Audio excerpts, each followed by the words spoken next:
Lieutenant Mara Chen stood alone on the observation deck of Vega Prime's listening station, her heart pounding as she stared at the wavering signal on the holoscreen. The station was silent except for the gentle hum of machinery and the soft footsteps of technicians in the corridor behind her. The SOS call was faint a whisper in the void, but its pattern was unmistakable. It repeated once, then broke into static, and finally echoed a haunting phrase, "They're coming." Mara felt a chill as the words sank in. Somewhere out there, an unknown world was in desperate need. Whatever lurked beyond might be far more dangerous than anyone had imagined.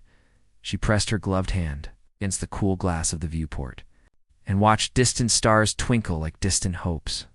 Memories of her childhood filled her mind, the stories her grandmother told of human explorers who defied impossible odds and carved homes among the stars.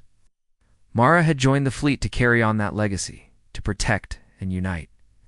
Yet in that moment, facing a call she could barely hear, she wondered if humanity was ready for this new threat. Her stomach knotted with both fear and resolve. She would not let panic take root. Mara turned from the viewport and hurried to the central console, where two young analysts pored over waveforms. "How strong is it?" she asked, voice steady. Despite the tremor in her chest, taller analyst, operator Delacroix, ran a quick calculation.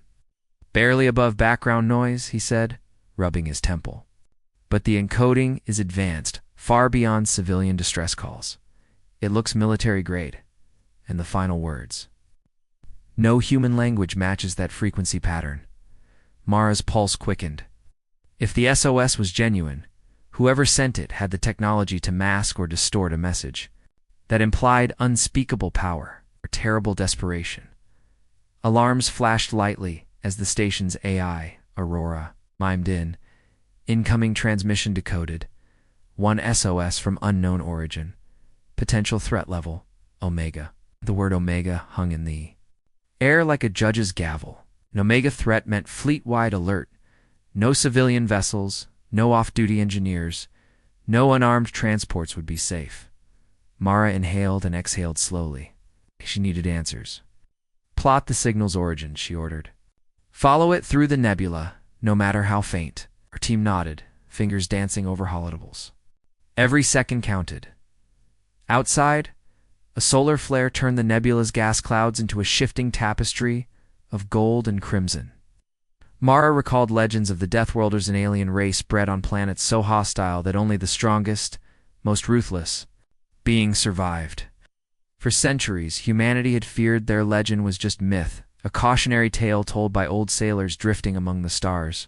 Now, with a real SOS in hand, the legend felt too close to home. She swallowed hard at the thought that this call might be their signal of surrender, or perhaps a lure to draw human fleets into a trap. Minutes later, the console beeped. A triangulation pattern appeared, converging on a dark spur within the nebula. Mara leaned forward. "That region was charted as empty," she whispered. "No known planets, no way stations." The analysts exchanged uneasy glances. Mara squared her shoulders. "Get me Admiral Salim," she said. "Prepare a scout ship. Artemis will depart in 1 hour." She needed to see the source for herself, to hold proof before rumors spread.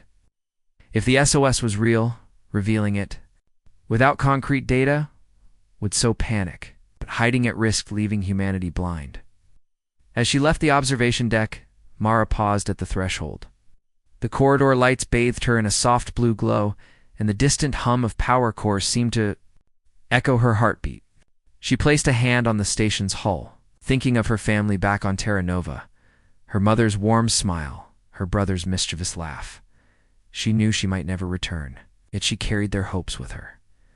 With a determined breath, she whispered to the empty corridor, "For them and for all of us."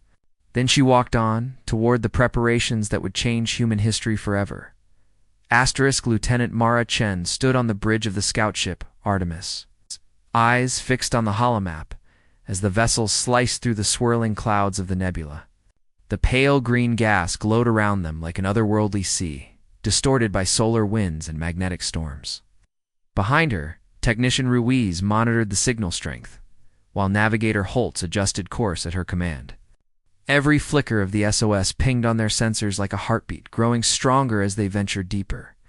Mara felt a tight knot of excitement and dread coil in her chest. Whatever waited ahead might hold the key to life, to destruction. As Artemis drifted close to the suspected origin, the nebula's storms intensified. Pulses of ionic energy danced across the windows, white-hot arcs that made the ship tremble.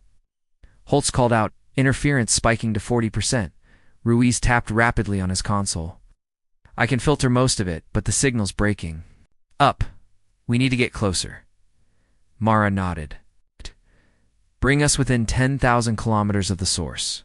Full thrusters. The engines roared. In the dim glow, crew members braced themselves as the scout ship plunged further into the living storm. The atmosphere crackled with electricity, and Mara's heart thundered in time. Suddenly, the main viewer lit up with a shape half hidden in the nebula's haze.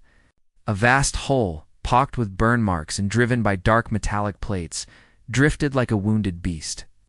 By the stars, Ruiz whispered, it's an alien vessel. The shape loomed larger, a sleek silhouette that ended in a jagged prow, as, though forged for battle, no human craft looked like this. Mara swallowed hard. Open a channel. Let's see if it responds. She keyed the comms. Unknown ship, this is Lieutenant Chen of the United Earth Fleet. We received your distress signal. Do you copy? Silence. Then the static crackled, forming words in a strange, echoing cadence. Emergency, core failing, imminent destruction. Exchanged a glance with Ruiz. He's alive, she murmured. At least someone is still there. She turned back to the screen. Plot a safe approach. I'll lead an away team. Holtz tapped coordinates. Done. We'll match velocity and board in 5 minutes. The nebula roared outside as the Artemis drifted beside the alien hull. Through the reinforced doors, Mara, Ruiz, and 2 Marines donned their EVA suits and sealed the airlock. Breath sounded loud in her helmet. Stay close, she reminded them. The outer hull was cold and slick, stained with cosmic dust and scarred by unknown weapons fire. It shuddered beneath her boots. Inside, the ship's corridors were dim and twisted. Bioluminescent veins ran along the walls, pulsing faintly. The air smelled of ozone and burnt metal. Ruiz shone his torch ahead, revealing fallen crew creatures, with mottled gray skin and eyes like polished onyx, lying still in pools of dark fluid. Mara's throat tightened at the sight of their lifeless forms. Each alien carried insignia of the Deathworlders, renowned for their ruthless conquests. These soldiers, too, had fought and fallen. She felt a pang of sorrow despite their fearsome reputation. They reached a central chamber where a console glowed coldly. Holographic symbols flickered across its surface, shifting shapes beyond human comprehension. Ruiz knelt and began downloading the logs. This tech, it's alive, he whispered. AI-driven systems that adapt and heal. They used bioarmor, grown on living cells. And look here, weapon prototypes that fire organic projectiles. Mara pressed her hand to the console's edge, feeling a faint pulse as if the ship itself was breathing. She understood how the SOS message had been encoded in living patterns. Whoever sent it had merged biology with machines. A low rumble shook the hull. Warning lights flashed red.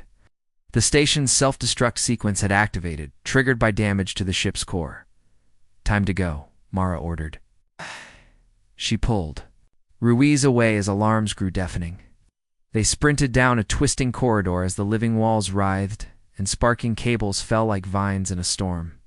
Behind them, the ship groaned and fractured. Marina doors burst open, and they tumbled back into the Artemis's airlock. The blast waved through them against the hatch. The alien vessel imploded in a beautiful storm of fire and light, sending ripples through the nebula back on the Artemis. Mara watched through the viewports as the smoky remnants of the alien ship drifted away. Ruiz handed her the data drive, its surface alive with pulsing symbols. We got it, he said, voice trembling. Everything we need to prove the threat. Mara closed her fist around the drive. Relief washed over her, but dread returned swiftly. She thought of Earth, of Vega Prime, of every colony that now faced the Deathworlders' wrath.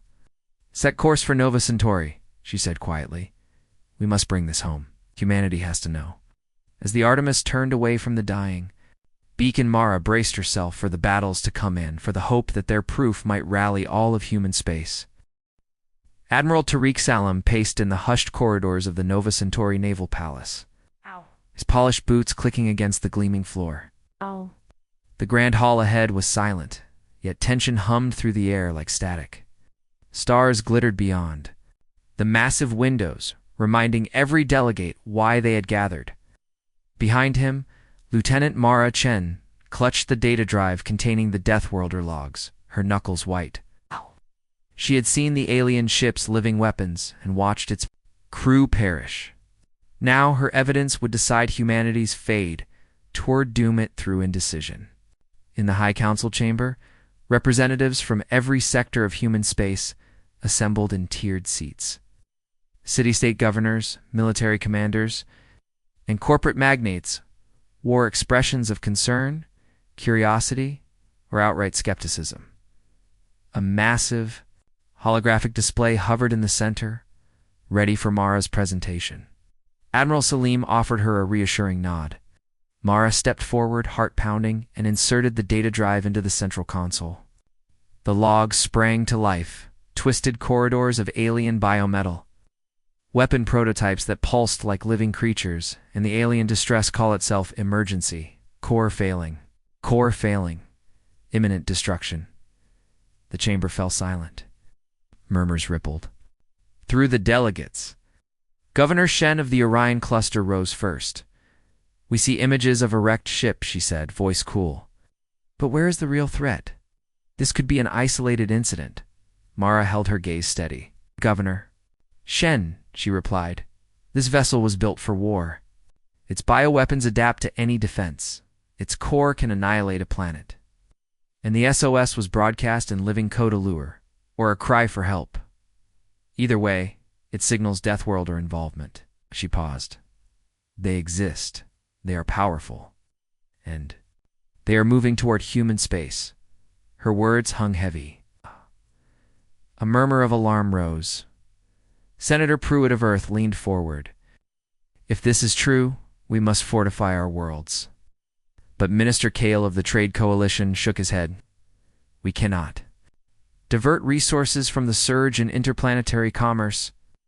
Earth is secure under current defenses." Kamar al-Salim stood. "Our defenses are designed for known threat spirits, rogue states, resource wars. They are not built for aliens bred on hostile death worlds." He gestured to the Hala. "This is not rumor. This is fact. We must act before it's too late." The room divided. One faction argued for immediate mobilization, battle fleet expansions, civilian evacuations, and research into countermeasures against bioweaponry. The other insisted on preserving prosperity, guard the core systems, but leave frontier colonies to their own devices. Voices rose, passion replacing reason. Mara watched as petty rivalries flared old grudges over trade routes, budget squabbles, claims of political betrayal. Each argument chipped away at the unity they so desperately needed. She felt her chest tighten with frustration. Humanity's strengths, creativity, courage, empathy were being drowned by pride and fear. Gavel in hand, Council Speaker Rivera banged the podium. "Order." The echo rang through the chamber. All eyes turned to her. "We face a threat unlike any before," she said, her voice firm. "Our divisions only weaken us. If we fail to act, billions will die. I propose a temporary coalition command." Gasps spread. "For the duration of this crisis," Rivera continued, "we pool our fleets, share intelligence, and coordinate research. After we secure human space, we dissolve the coalition and return to our sectors." She looked at Admiral Salim and "Mara, Admiral, Lieutenant, will such unity help?" Admiral Salim nodded. "Yes, Speaker.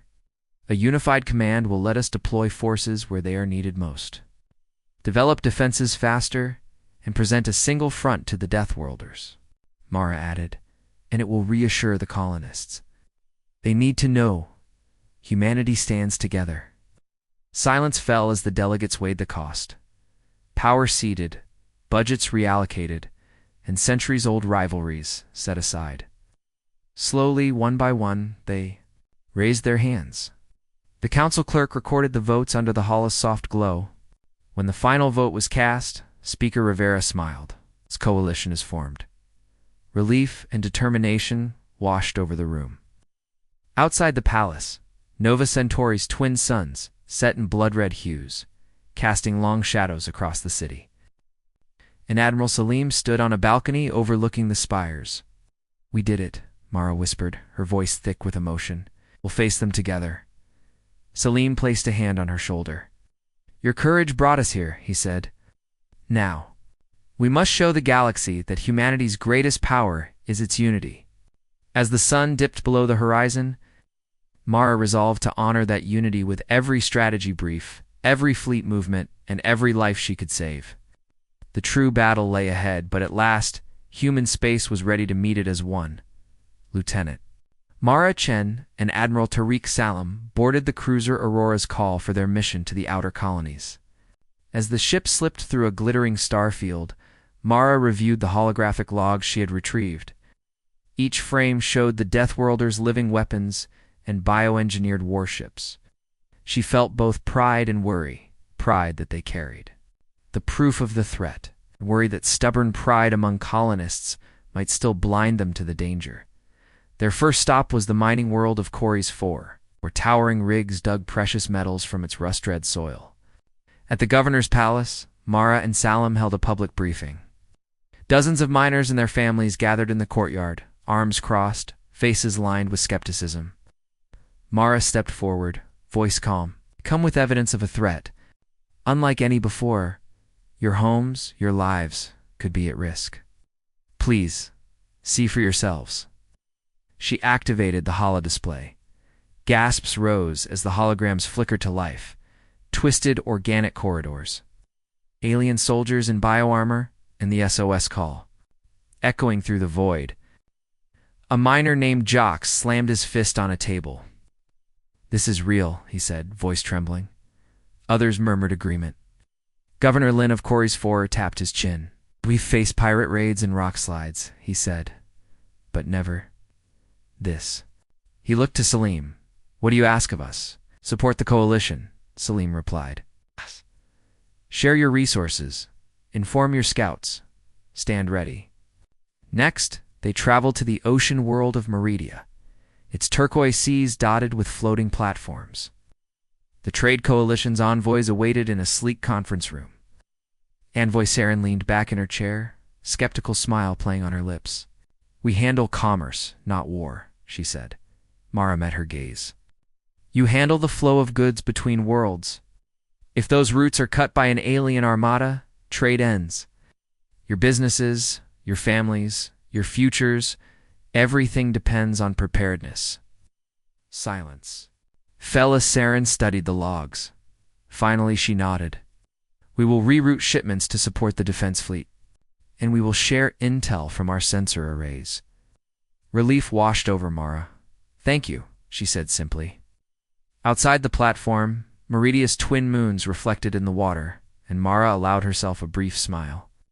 Each ally they gained made the coalition stronger. Their journey continued to the frontier station of Vega Minor, beacon for explorers and adventurers. News feeds buzzed with fear of the unknown SOS, and at the docking bay, weary traders looked up as the Aurora's call landed. A young trader named Nico approached Mara, eyes bright with curiosity. "I've heard rumors," he said, "but seeing the data, it's more than rumors now." He tapped his datapad. "I'll broadcast this to every ship passing through. No one will be caught unaware." Mara and Salim spent the night in the station's simple quarters, listening to stories from frontier settlers. An old explorer named Rhea spoke of narrow escapes and fierce storms, but her eyes softened when she heard the coalition's cause. "Humanity survived on grit and goodwill," she said, raising a tankard in salute. "Now we need both more than ever." Mara felt tears sting her eyes. These people had risked everything to forge a life on the fringe of space. And now, they stood ready to protect the core. As the Aurora's call rose for the return trip, Mara looked down at the patchwork of colonies beneath them. Each world, each station, each drifting ship had answered the call. United, they formed a web of support that spanned light years. She thought of the SOS that sparked fear and how it had now ignited hope. Admiral Salim joined her at the viewport. You did this, he said quietly. You took fear and turned it into unity. Mara shook her head. Everyone did this. I just showed them the truth. When they arrived at Nova Centauri, the Coalition fleet was already mobilizing. Shipyards glowed with activity, and messages of solidarity filled communication channels. Engineers adapted cargo ships into medical transports. Farmers on agrarian worlds volunteered food shipments. Even remote research labs offered to study the Deathworlder biotech. Mara felt a warmth in her chest stronger than any star's light. Humanity, at its best, was sharing strength and hope across the galaxy. That evening, Mara stood once more on the balcony of the Naval Palace, overlooking the fleet gathering in orbit. The hum of engines and the glint of hulls against the planet's blue skies spoke of determination. Below, the city's lights blinked like stars fallen to Earth. Mara closed her eyes and breathed in the cool night air. She thought of every hand raised in the council vote, every miner who believed, every trader who shared the logs, every adventurer who spread the word. Together, they had rallied humanity to stand against the looming storm, with renewed resolve. Mara opened her eyes to the fleet's silent promise. The Deathworlders might be bred for war, but humanity was bred for hope. And that hope, stronger than any weapon, would guide them through the darkness ahead.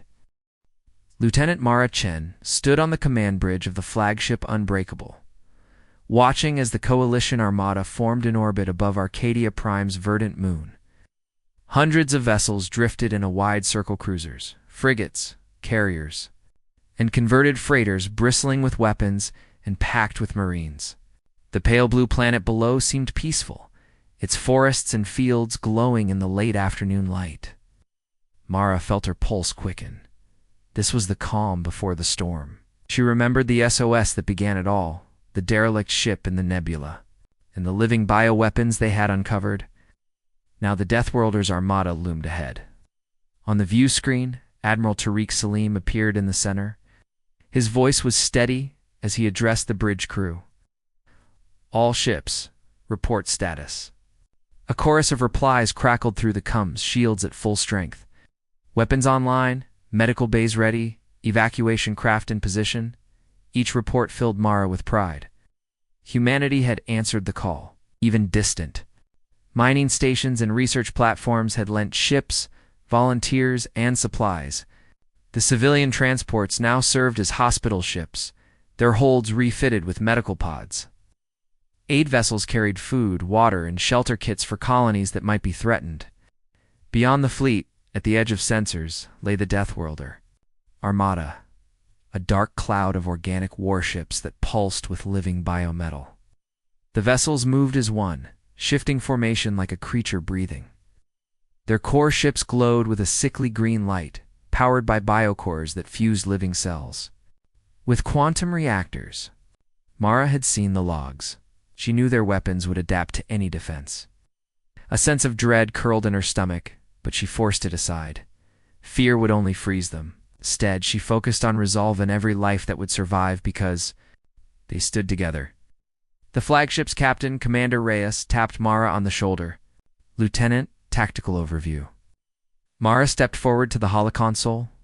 A three-dimensional grid displayed both fleets. She rotated the model, highlighting weak points in the Deathworlder formation gaps between cruiser clusters where the organic shields were thinner. If we can disrupt their shield link at these nodes, she said, pointing, our ships can punch through and target their biocores directly. We'll send drone swarms to harass their flanks while our heavy cruisers advance. Admiral Salim studied her plan, then nodded. Excellent. Prepare a briefing for the fleet captains. In the briefing room minutes later, Mara stood before a semicircle of officers. She explained the strategy in clear, simple terms. Strike fast, use adaptive drones loaded with biodisruptors, and concentrate fire on the cores. She stressed the importance of unity no-ship fights alone. When she finished, the officers exchanged determined looks. Captain Hirano of the frigate Zenith spoke. "We're ready to fight side by side with every ship under my command." A roar of approval followed. Mara felt warmth flood her chest. This was the spirit she had dreamed of, courage tempered by compassion. As the sun dipped below Arcadia Prime's horizon, the Armada glowed with thousands of lights. Mara returned to the bridge where the hum of power cores and the low chatter of the crew formed a strange comfort. She closed her eyes briefly. Thinking of her family on Terra Nova, she pictured her mother tending the greenhouse, her brother racing the delivery hovercraft. She knew they would watch the battle unfold through the COM network, hearts pounding. As hers did now, she whispered a silent promise to them. "I will lead us through this." Suddenly, the warning klaxon sounded. "Contact Navigator Holtz," called out. On the main viewer, the Deathworlders advanced into visual range. Their hulls rippled, covered in sinewy growths that flexed like muscles. Alien symbols glowed on their sides. Mara felt the hairs rise on her arms. The fleet commanders gave final orders over the COMs. "All ships, open fire on my mark." A hush fell. Admiral Salam turned to Mara, eyes fierce. "Lieutenant Chen, when we engage, tell them we do this not to destroy, but to defend. Remind them of our offer of peace after victory." Mara nodded, voice steady. "Yes, Admiral. Humanity's light shines brightest against the dark." Moments later, the void erupted in a blaze of laser beams, missile trails, and bioplasma bursts. The Coalition ships sprang into coordinated action, their weapons arcing graceful curves toward the alien vessels. Drone swarms darted out like stinging insects, latching onto Deathworlder hulls and releasing biodisruptors that ate away organic armor. The flagship's guns thundered. Mara watched as the first cruiser in the enemy line erupted in a green explosion, its living core collapsing in on itself.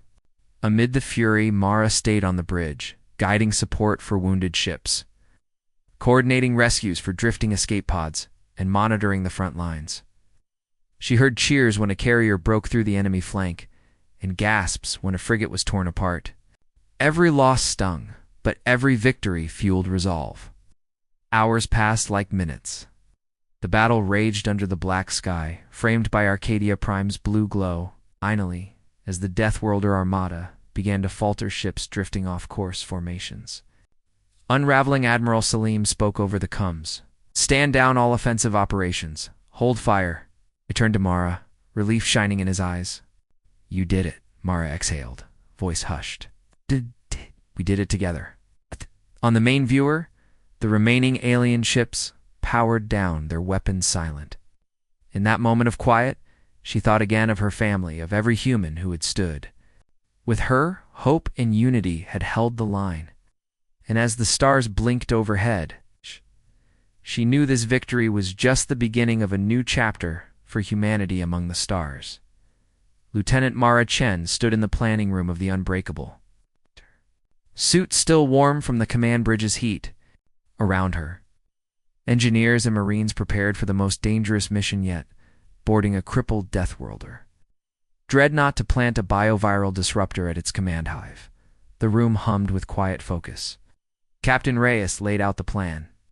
On a holotable, a boarding shuttle would dock at the ship's flank. Marines would clear the way, and Mara's team would push to the core. Every face reflected determination and the unspoken fear that their actions could turn the tide of war. Mara ran her gloved fingers along the hall's glowing lines, memorizing corridors and choke points. She thought of the fallen alien crew. She had seen in the nebula's derelict vessel their final SOS echoing across space. Though the Deathworlders had bred terror across galaxies, these soldiers were living beings caught in a war they could not win. In planting the disruptor, Mara hoped to save both human and alien lives by ending the fleet's unity. She felt resolve warm her chest. "We move at 0700, she said. "Stay sharp, watch each other's backs, and remember, we fight not for revenge, but for peace." At dawn or whatever passed for dawn in the void, Mara and her team strode into the shuttle bay.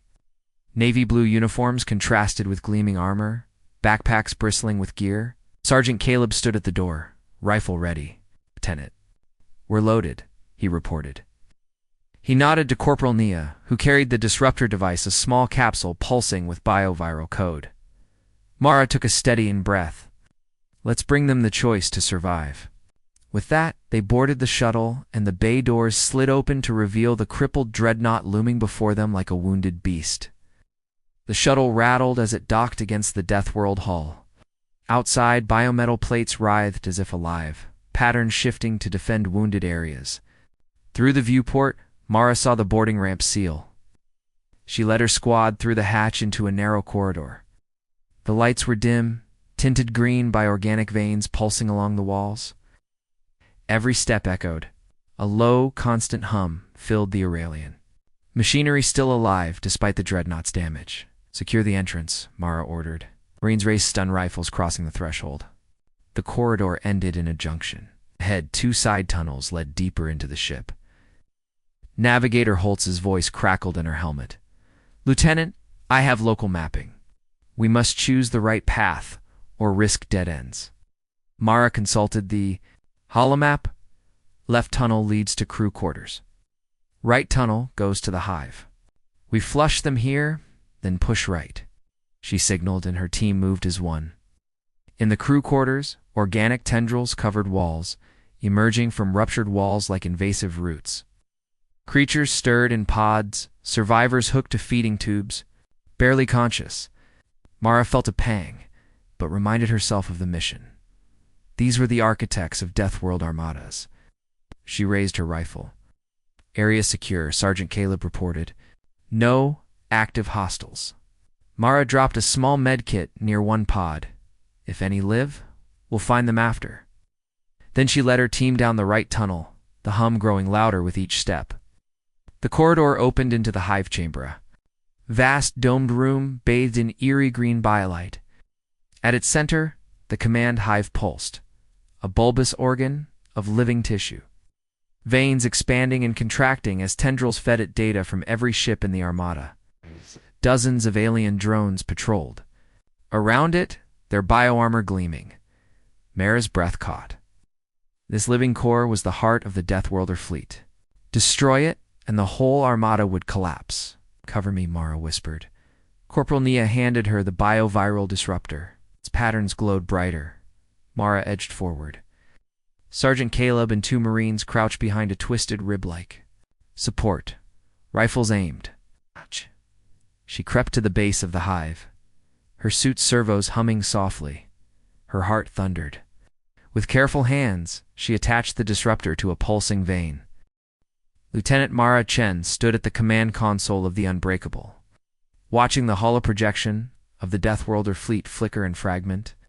Where once hundreds of warships had moved as one, now dozens drifted aimlessly, their biolinks severed by the disruptor. On the COM channel, human captains cheered as alien vessels surrendered or powered down. Mara felt relief wash over her chest like warm light. The tide had turned at last, and every victory meant fewer lives lost on both sides. A sudden incoming transmission cut through the jubilation. Static gave way to a single voice, deep and resonant, carrying a note of sorrow. "Cease, or all die." Mara's breath caught. The message was not a threat, but a plea echoing that same SOS pattern she had first intercepted. She glanced at Admiral Salim, whose stern face had softened. The call reminded her that these beings, bred for survival on hostile worlds, had felt desperation now replaced by defeat. Sympathy stirred in her heart. Salim tapped his console. "All ships hold fire," he ordered. "Reply with terms of ceasefire and offer dialogue." Mara smiled at him, proud of his choice. She keyed the response. "This is Lieutenant Chen of the United Earth Fleet. We accept your plea. We propose neutral meeting coordinates at Station Unity. No weapons. Speak peacefully." The message echoed across the void, and for a moment, silence reigned. Then the alien fleet began to adjust course, a cluster of ships peeling off toward the rendezvous point. In the hours that followed, human and Deathworlder vessels gathered at Station Unity, a refurbished research platform orbiting Arcadia Prime. Mara led a team of Marines and diplomats to meet the alien delegation. As she floated through the station's docking bay, she remembered her first sight of the derelict ship in the nebulanty halls strewn with fallen alien soldiers. Now, these were living beings approaching with cautious hope. Her breath trembled, with both fear and excitement. Inside the conference chamber, rows of seats faced a central table that bore symbols of both species. The Deathworlder delegate stall, sinewy figures with mottled gray skin and dark, reflective eyes stood patiently. Their leader, identified by an organic crest glowing atop his back, stepped forward. He bowed his head. In simple, clear terms, she spoke, "We come in peace. We wish to end this war and learn why you sent the SOS." The room was silent, the weight of centuries of fear hanging in the air. The alien leader's voice resonated through the chamber. "Our worlds die. Home planets collapse under hostile suns.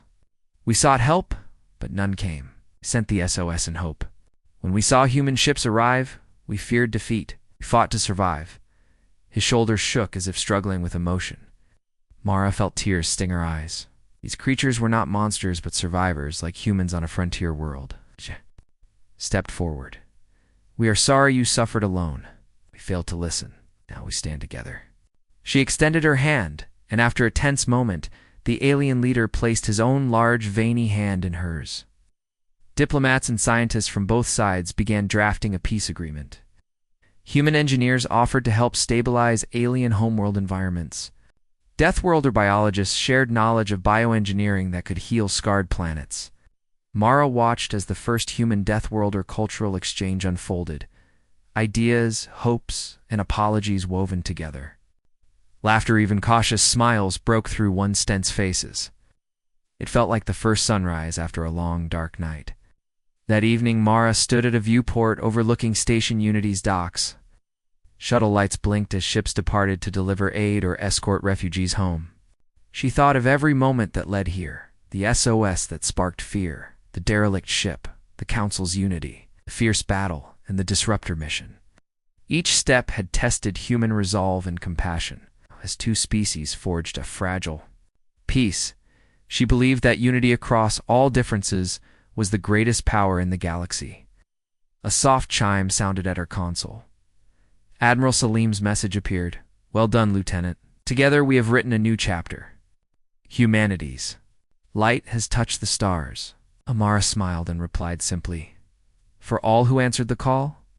As Station Unity's lights reflected in her eyes, she knew the war was over, but the real work had just begun. In that moment, she felt hope bloom brighter than any star. Lighting the path toward a future where SOS calls would mean partnership, not destruction. Lieutenant Mara Chen stood on the observation deck of Station Unity. As dawn's pale light filtered through the reinforced viewports, beyond the glass, the domed platform floated serenely above Arcadia Prime, its docking bays calm after days of flurry. Ships from both human and Deathworlder worlds came and went, carrying supplies, refugees, and peace envoys. Swelled with pride, humanity had answered a desperate call, and now two species built a new future together. Below her, engineers from Terra Nova worked side by side with Deathworlder biologists. They unloaded crates of terraforming seeds and biosculpting tools designed to heal ravaged worlds. Mara remembered the alien hive's living veins and the way the disruptor freed their fleet. That same living technology would restore ecosystems, seed oceans, and green barren landscapes. She smiled at their cooperation. Weapons transformed into tools of life. In the station's central garden, children played among glowing alien flora. Human kids chased after bioluminescent orbs, laughing as the plants pulsed in response. Deathworlder youths watched with guarded curiosity until one picked up an orb and tossed it back. Their laughter joined the humans, a strange but beautiful harmony. Mara leaned against the railing, her heart warm. Hope grew in simple moments like these, where differences melted into shared joy. Admiral Tariq Salim approached, his uniform crisp. He stood quietly beside her, gazing at the garden. "They call this the Heart Grove," he said softly. It's Symbolic life blooming where once there was war. Mara nodded. It's exactly what we needed. She turned to him. What's next for the coalition? Salim sighed but smiled. We draft formal treaties, share technology, and help both sides rebuild. Then, we establish joint patrols to guard against any future threats.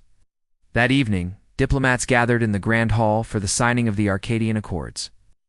Flags of human worlds and Deathworlder homeworlds draped the walls. Mara watched from the back row as leaders shook hands over treaties that guaranteed mutual defense, trade, and cultural exchange. The final signature belonged to the Deathworlder High Delegate, whose bioluminescent crest glowed brightly as he pressed his mark. A burst of applause filled the chamber, echoing through the corridors. After the ceremony, Mara walked the corridors, greeting engineers, medics, and volunteers. A Deathworlder nurse shared a quiet word of thanks, her eyes reflecting relief. A human doctor showed Mara a new medical gel derived from biotech that healed wounds in hours. Everywhere Mara turned, collaboration shone. Each person's kindness wove a tapestry stronger than any weapon proof, that unity could heal galaxies. In her quarters that night, Mara reviewed messages from home. Her mother's letter spoke of gardens thriving under new suns. Her brother's video showed him training new recruits for peacekeeping missions. She felt tears of joy. The worlds she loved were safer, richer, and more vibrant.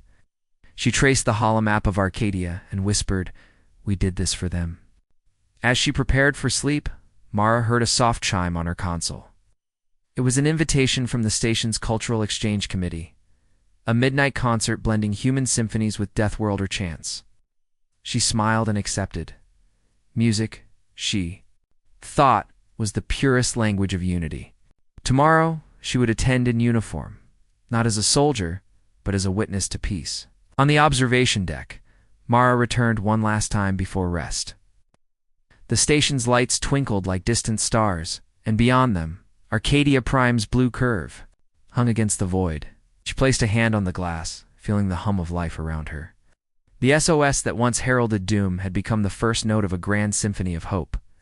With a deep breath, Mara straightened her shoulders. The work ahead restoring. Worlds nurturing trust, exploring new frontiers, would be long and challenging. But she believed in humanity's spirit and the newfound bond with the Deathworlders. Together they would face the mysteries and dangers of space as partners, not enemies. As she turned to leave, Mara whispered into the quiet deck, "May our alliance shine brighter than any star." And in that moment, she felt a light bloom within her, promise that the galaxy's greatest story was just beginning.